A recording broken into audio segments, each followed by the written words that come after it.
Welcome to How'd You Think of That? I'm Jalene Bailey. Imagine a table crowded with promising young STEM students, all eagerly chatting about their career paths in computer science, engineering, math, technology. But something is missing. There are not enough seats at the table for young women.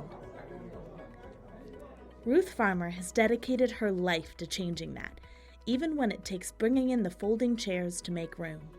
She's breaking the barriers that keep not only girls away, but also low-income students and people of color. On this episode of How'd You Think of That, Temple Grandin talks to Ruthe Farmer, CEO and founder of the Last Mile Education Fund. Hello. Hi, how are you? I'm good. You and I sat next to each other on a flight in 2011 for about 4 hours, and you broke down the Fukushima disaster for me. Yeah. Farmer is an advocate for equity in education and has championed computer science education initiatives across the country for 2 decades. Currently, I just became the CEO and founder of the Last Mile Education Fund, which is investing in the last mile for low-income women going after technology and engineering degrees. And we're filling in the gaps to help them get to graduation. But I've spent about 20 years working on gender equity and equity broadly in computer science and engineering fields and STEM, and working from K through 12 to now I'm working sort of at the like 12 to 20 area, getting students out of the pipeline. Temple and Farmer discuss their professional experience and the advice they would give to young people starting their careers. During her work with the National Center for Women in IT, Farmer was invited to the White House to create the Champions of Change for Women and Girls in STEM. And so I got an invitation with basically 4 days notice to go to the White House for the event. And I immediately responded with, great, how many girls do you want me to bring? And they said, well, that invitation was just for you. And I was like, well, it is women and girls in STEM. You want me to bring girls to this event, right? And they're like, okay, you can have 4 girls. So what I ultimately did was sent them a PDF with 8 girls, with their pictures, with details about what they were majoring in and where they went to college. So they let me bring all 8. And from then on, the White House was like, well, Ruthe can show up with all these great young women that are doing computer science. And so it was very late at night, late 2015, I was talking to the contact there and I was like, hey, I was thinking about applying for this White House Fellows program. What do you think? He's like, you want a fellowship at the White House? Let's make one. When can you get here? So I got to spend a year in the White House, less than a year, but the last few months. That's wonderful. It's also bringing as many stakeholders to the table as we could to make change both inside the government and outside the government. And like a lot of jobs, good jobs, people get them just through connections, and you're in the right place at the right time. I think I stress with young women that I talk to, there is nothing more important than your network. And I tell girls, I was like, you need to network as if you're doing improv. And in the rules of improv, you always say yes and. You never say no, because no kills the story. And so what I tell students is, if you're at an event and somebody's like, boy, I really need a Java developer, your answer is, I'm a Java developer. I've always wanted to learn Java. Maybe I could step up. Or I know this great other girl who's a Java developer. You either be the resource or you offer the resource, because then you're a resource. Well, I've also learned you have to show off your work. This is some of my drawings in my book, Thinking in Pictures. And a lot of people thought it was weird. I interrupt because I have trouble timing that. But I got into a lot of jobs by showing portfolios of my drawings and pictures of projects I had designed. Learned to sell my work rather than myself. Both Temple and Farmer, in spite of their shared interests in drawing and drafting, were screened out of engineering degrees because of their experience with math classes. Yeah, I took drafting in high school. That was one of my favorite classes. And I actually, for a long time, I wanted to be an architect. And I did pretty poorly in math in high school because I'd moved a lot of times, and high school or math tends to be really linear in the instruction. And because I moved so much, I went to multiple elementary schools, I did manage one middle school. So my freshman year, they wanted to put me in remedial math. And I protested. I was like, I've been doing long division now for 4 years. I can't do anymore. And so I took algebra. It was like a completely different thing. I was like, oh, wow, I could do this. But I never saw myself as a math person. And I decided not to become an architect and went into communications instead because I was afraid of the big math tests that architects have to take to qualify. But you see, engineering school will screen someone like me out. I wanted to be a biomedical engineer. I am someone who's done quite a lot of engineering, and I cannot do higher math. But you need both kinds of thinkers. And I found in my work with large food processing plants, and I went back and I went through all the jobs where I spent a considerable amount of time building something big, like a Cargill plant or some other plant. And the people I worked with are what I call the clever engineering department, usually high school degrees, and they got a label of draftsman. Let me tell you, that person's designing entire factories. They're not given enough credit. And then your more mathematical engineers will do boilers and refrigeration, roof snow loads, wind loads. But you need to have both. Yeah. And well, and I think broadly, though, I think we need all kinds of minds. And our system has been set up to sort of filter people out. And what we really should be doing is welcoming people in, because we're missing out on a lot of solutions by leaving out diverse minds of all kinds. The other thing is that a lot of these kids are getting shunted in special ed, because I worked with people that own metal fabrication companies, have like 20 patents, make equipment that's sold around the world, and they're autistic, stutterers, dyslexic, about 20% of them. And now they don't get a chance to take shop. The worst thing the schools ever did was taking out all the hands-on classes. Worst thing they ever did.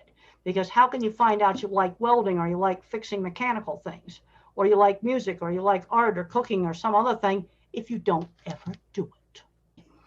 And I've never passed an algebra class. And so how did I manage to get through college? Well, in '67, algebra wasn't required. And what I did after I failed the first math quiz when I was an undergraduate, taking finite math, which wasn't algebra, it was probability, matrices, and statistics. This was 1967. And I went to Mr. Dion's office. He tutored me like an hour 3 times a week in his office. He was a brand new math teacher. And in a small college, you could have a similar situation in a community college, but I asked for help. Well, and faculty want you to succeed. That's why they became faculty. Well, and I think letting young people know that, there's so much pressure on students to get perfect grades in order to get into a good college. And the bottom line is college is hard, especially if you're doing something in STEM. And you're not always going to have perfect grades. And that's okay. And you're going to struggle, and that's okay. And one of the things that I am fighting for with the Last Mile Education Fund is I think that low-income students deserve the freedom and luxury to struggle. But the way our system is set up right now, if you aren't perfect at every turn and on time at every turn as a low-income student, you'll run out the clock on your financial aid. You won't get the scholarships that are all based on GPA, and you're going to have trouble. And we're not investing in our young people the way we used to back when we founded the state university systems. So I've recently turned my focus to what happens to low-income students. Okay. And the experience of low-income students in our system. And I've realized, and this probably applies to your visual thinkers as well, that many of what we consider the markers of merit are actually markers of privilege and access. And, if we're looking at a resume and saying, well, this student was the president of all the clubs on campus, and they went to hackathons every weekend, and they did side projects, well, they probably didn't have to work to pay for their rent. They probably had the time and the resources to do those things. And we're not equally valuing the ways that many low-income students are contributing to their family's income. Well, that's right. and their dollars are not all their own. And so what I really want to see happen is for the providers of education, as well as the employers, to really think critically about what unintentional barriers are set up into the system that make assumptions about people's access to things like credit and capital. And as an example of this, last summer, I got an email through a colleague from a young Latina in Texas who had been accepted to an AI program at Stanford, and it cost $800. And she was asking for $800 to attend this AI program. So I made a call and I was like, can you find out for me who runs this program? And once I found out, I was like, look, we have a Latina who wants to learn AI. This $800 should not be a barrier. Can you find, and they're like, oh yeah, we were planning to have a scholarship, but we didn't set it up yet. I'm like, no. When you set up a program, you need to say upfront, scholarships are available. We have accommodations for students with disabilities. People should not have to ask those questions. Those should be front and center, that they are available. And so this girl, she did the AI program and she wrote us the most wonderful thank you note. She's super, super excited. She went back to her high school in Texas. In addition to the importance of formal educational opportunities, Temple and Farmer discuss how critical it is for students to practice hands-on skills and build resilience. Yeah, that's right. That's just so important. But we got a lot of students growing up today that don't do any of these things. They don't go outside. When I did a book signing for Calling All Minds, I found out that 20 or 30% of the kids, this actually was an affluent area, had elementary school children had never made a paper airplane in their life. Wow. Yeah. And that was 3 years ago. That's recent. Also, wow. You've got kids. I had a teacher, in all seriousness, one of the projects in there is just a simple paper snowflake. And I had a teacher ask me in all seriousness, this was this year, what would happen to kids' self-esteem if they made the paper snowflake and when they unfolded it fell apart? Wouldn't that hurt? They'd make another one. You make another one.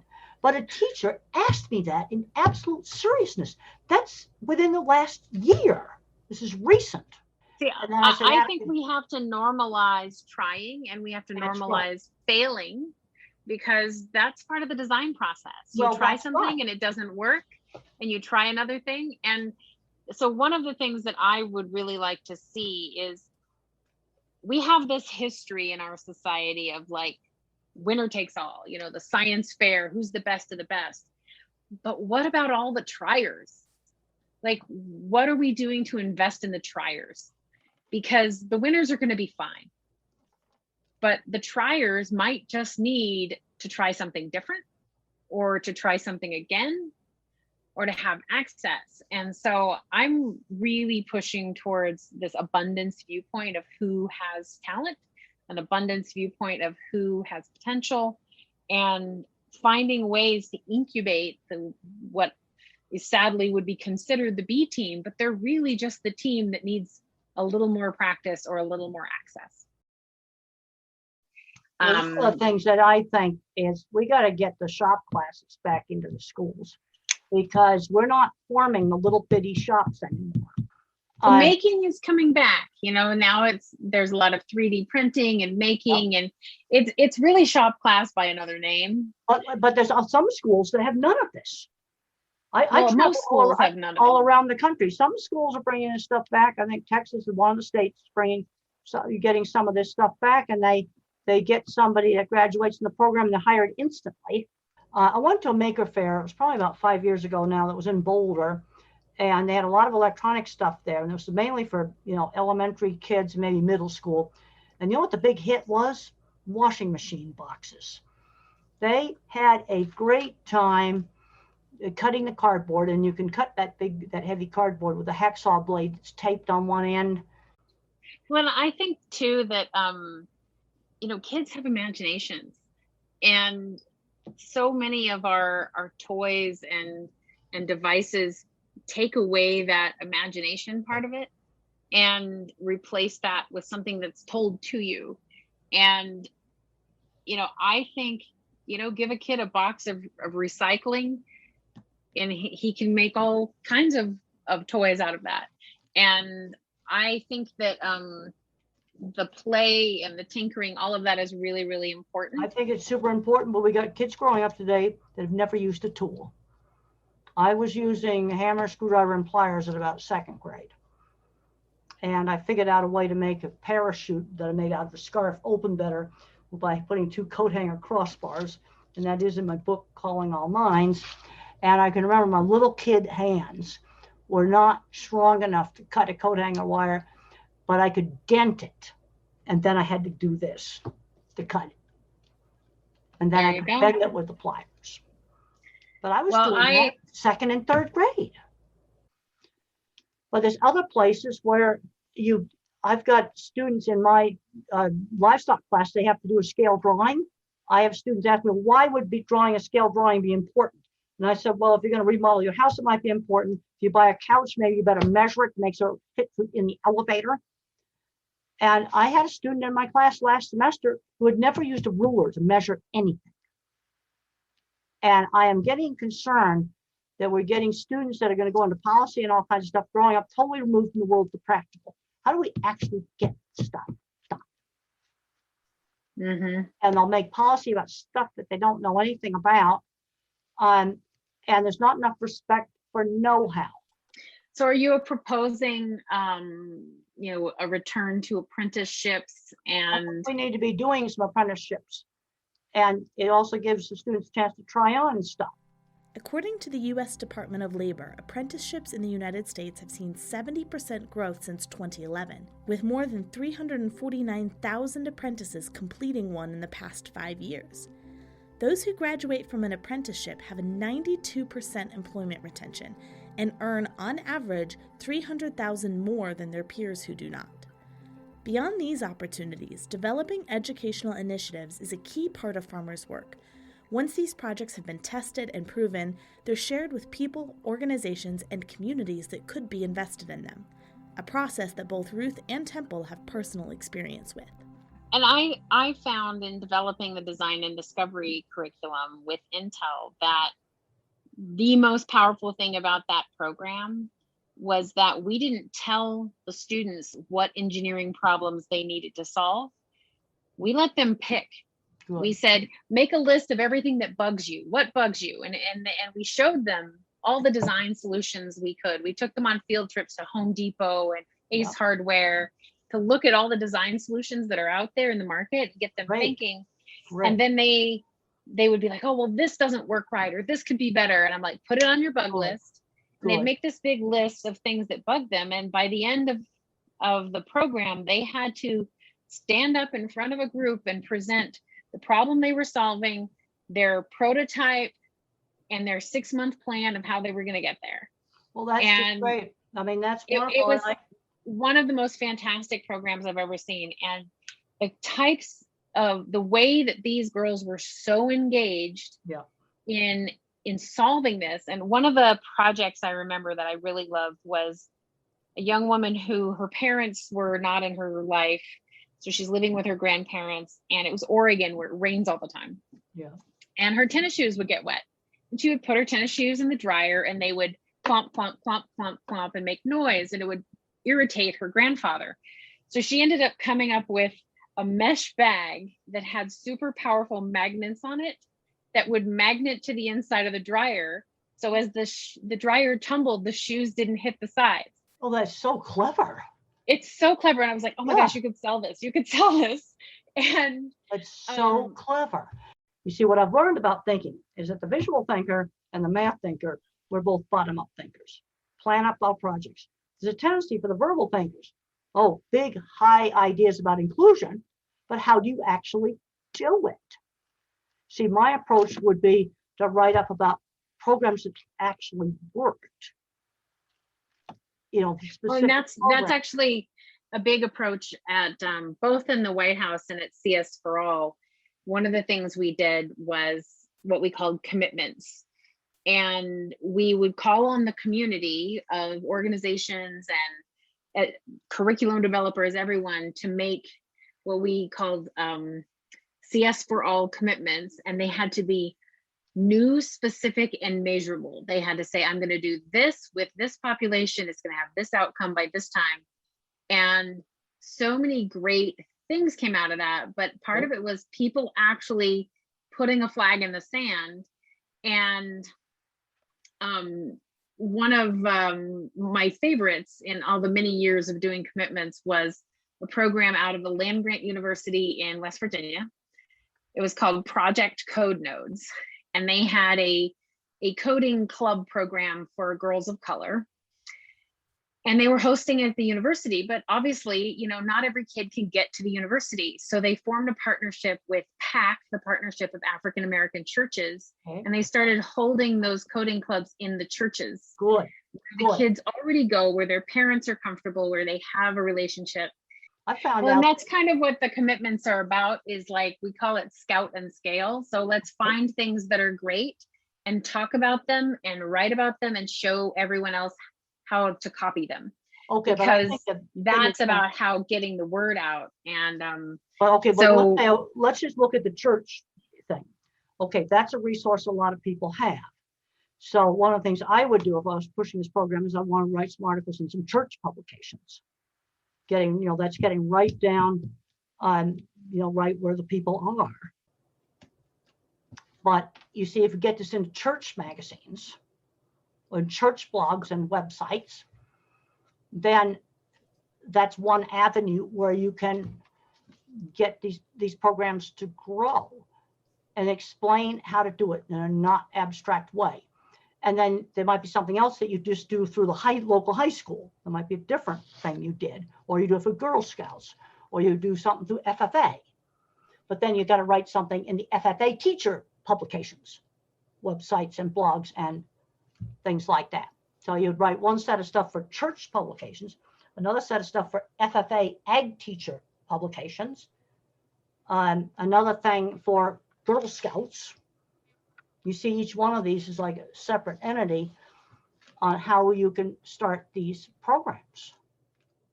Well, and lots of these sort of what I call like plug and play or shovel ready things have been created that are really great and propagating around the country. There's a really cool program that pops up, computer training at laundromats.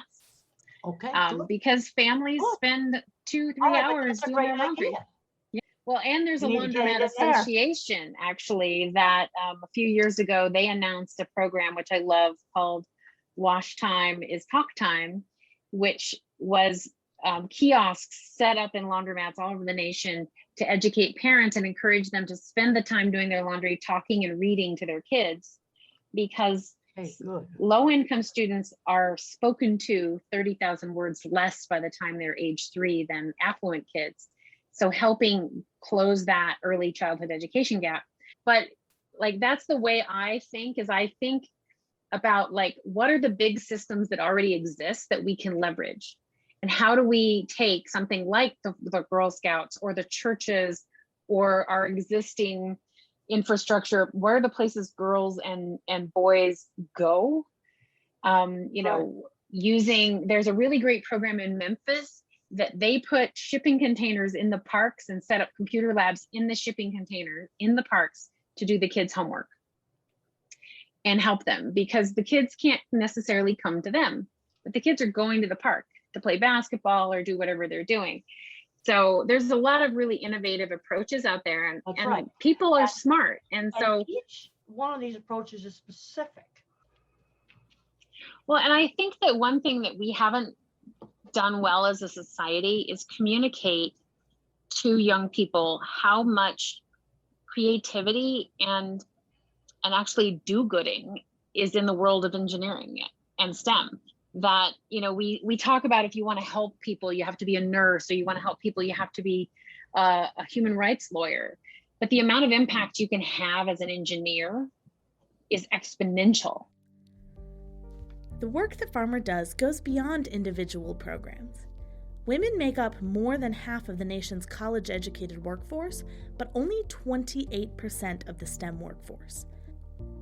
Even worse, from 2017 to 2018, only 14% of those earning bachelor's degrees in STEM were women of color. I do want to talk a little bit about, systems change, in that a lot of what I've spent my time doing over the last 2 decades is thinking beyond the outputs, which is like the students and the teachers are the outputs.